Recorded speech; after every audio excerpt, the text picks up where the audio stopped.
What's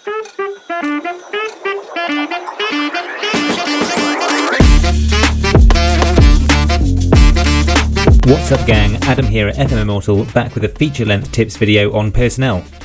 Today we'll be chatting through every consideration that you ought to make when choosing to sign a new player. Now it's always a good idea to write a shopping list before you go shopping. If you stick to the plan, you'll come home without forgetting anything and you'll probably save money by comparison. The same advice applies when you're heading into the transfer market on FM. Identifying your positional vacancies is the predominant reason you take to the scouting and transfers feature on the sidebar. We have another video on why FM Immortal believe the best approach to squad planning remains the traditional pen and paper method, so go check that out on our channel if you're interested. But it's not just gaps on the team sheet that warrant making a signing.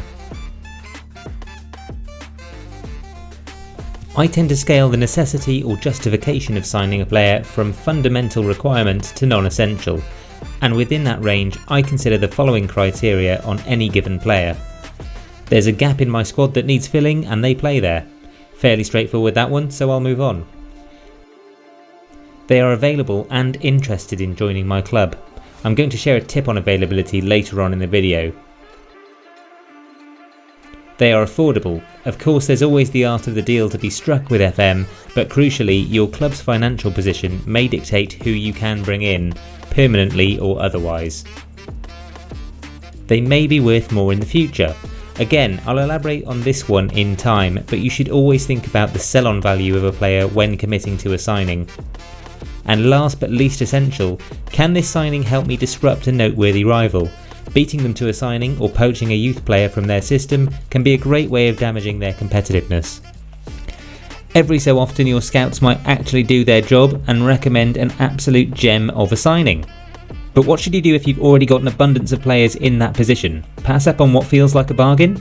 Well, here's why FM's little curveballs can be smashed out of the park.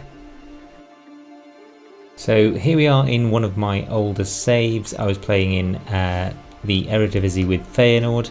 I'm into June 2032 on this save, so I've made some progress here.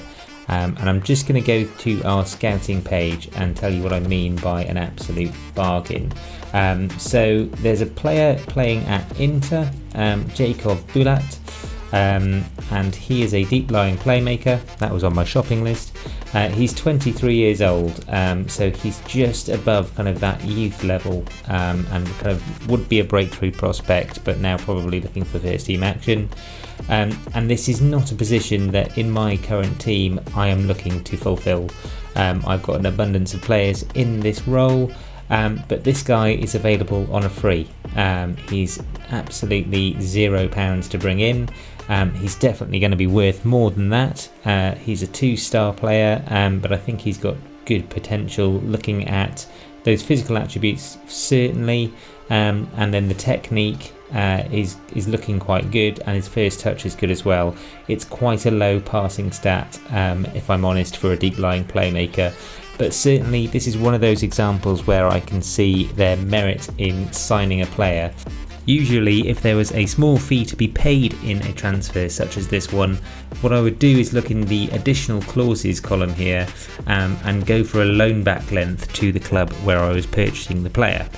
Essentially what this is doing is allowing you to foresee whether or not the player is going to hit the potential playing at the level they're currently playing, and you can get smart as well with kind of the loan agreement there with wage contribution, so it's not costing you an arm and a leg to maintain, but it gives you an extra season to deliberate over whether or not it's worth having that player.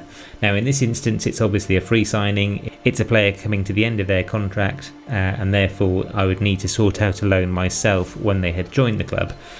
So let's just do that, suggest the terms, looks like they'll be happy, and then finalise offer. Then if I were to continue, what I would see is the negotiation screen, so that was obviously accepted immediately. They've got a low contract expectation, which is good, and they've got low playing time.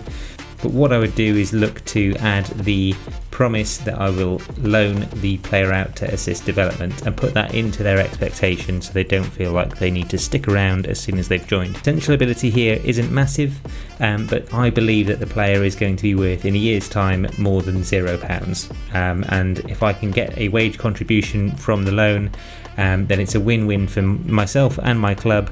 I either have a good player in a year's time that's developing to a positive level and ready for first team football, or I offload that player and make some money in order to spend bigger in the next transfer window. Okay, so we've talked a lot about the different considerations that go into whether or not a player should be signed, but what if you have two players vying for the same position? How do you compare who's the better option? So we're going to take a look at the overview of the attribute summary for these two fairly similar players, Alexander Sorloth and Enes Ünal. We're going to keep a running tally of how they compare up on screen, and I'm hoping that the thought process behind this evaluation will be as useful as the outcome itself. Now, I'm currently playing a custom wing player tactic in the first season of my Valencia save, so we are talking 2023 statistics here if anyone is looking for a player of the same calibre. But having a player with decent aerial ability is important to me. So Alexander Sorloth will take home the first point here, as his 15 overall aerial ability against Unal's 13 is going to win it clearly, and that plays to the fact that we're talking a 190 centimetre tall forward. Sorloth is actually surprisingly faster as well, so something you wouldn't expect a target forward really to hold over an advanced forward, but that's going to be another point to Alexander there. Ünal though is the younger player, and whilst this does look insignificant up on the screen, I must say that age does play a huge role in player comparisons, in my opinion, and we can expect Ünal to get slightly better, or at least more so than we would expect of Sorloth, who is clearly in his peak. Attribute improvements do mean potential value gain for a player, so that's all about keeping the future value of that player in mind. And I think it's 18 months the difference rather than 1 year as it would look, so Ünal gets the point for age. Ünal takes a second point home as well for his lower wage demands, so we've pointed out before that the overall bargain, the package, is more than just the transfer value, and we'd be expecting him to ask for around 20 to 25k per week, jumping up from 17, and that's opposed to Sorloth's expected 60k, which is more than double what Ünal will be asking for. Counteracting that though, Sorloth is on the market for probably £6 million less, and that is worthy of a point as well, because that's not a small sum of money. Now, my tactic requires my centre forward to be a very good technical player, so looking at the octagon of attributes there, we'd be looking at Ünal, who just shades it on technical ability on that shape. But quite interestingly, it'd feel like Ünal has the ability, but the passing accuracy of both players, when we're comparing their performance in passing in the season so far, Sorloth massively overplays, and I'm going to give Sorloth the point on technical here. And so Sorloth will become my primary target for this transfer window. But what do you guys think of this evaluation? Have I missed anything? Would you have decided anything differently? Let me know in the comments. So far then, we've covered the reasons you might have for signing a player, ranging from fundamental to less essential, and talked over a high-level comparison of two players and some of the criteria for selecting your best possible options. But don't forget, the devil is in the detail in Football Manager, and we've got a more thorough video on the top 5 attributes by position over on our channel. There are 2 more key considerations though that we've not yet discussed: affordability and availability. So let's check out a few quick tips on those. Affordability and availability of players is always going to vary game by game, so I can't sit here and tell you that whoever you're managing should buy this player for this amount in the 4th or 5th transfer window of your FM save.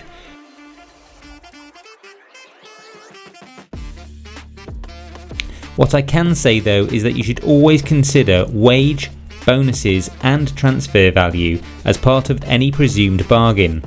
Sometimes you can get a player on a free after their contract runs out, but they may not have agreed terms with their current club because of their astronomical wage demands. I'm looking at you, Ava Benega. As for availability, the tip here is that filters you'll apply to the scouted players or players in range views within the scouting feature are not the be-all and end-all of whether a player is interested in coming to you. You should always speak to the player's agent where possible, and even submit a bid or declare interest in that player that you think you can unsettle. In this example, Noah Macanza, who's not especially good, was not showing up in my available players when I click the interested in transfer button. However, speaking to the player's agent directly, I can see that he would be interested in joining my club.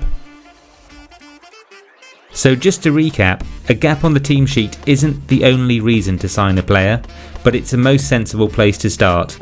Affordability isn't just how much transfer budget you have left, you should always factor in wages and bonuses as well.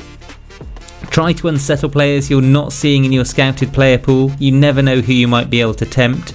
And always keep in mind your own tactic and the future value of any player you're trying to sign when deciding upon who your best option is. That is all we've got time for today, folks. I hope you've enjoyed today's video. I hope it's been helpful. If you have, please leave a like for us. It really helps us out. And get involved down in the comments as well. But until next time, guys, adios.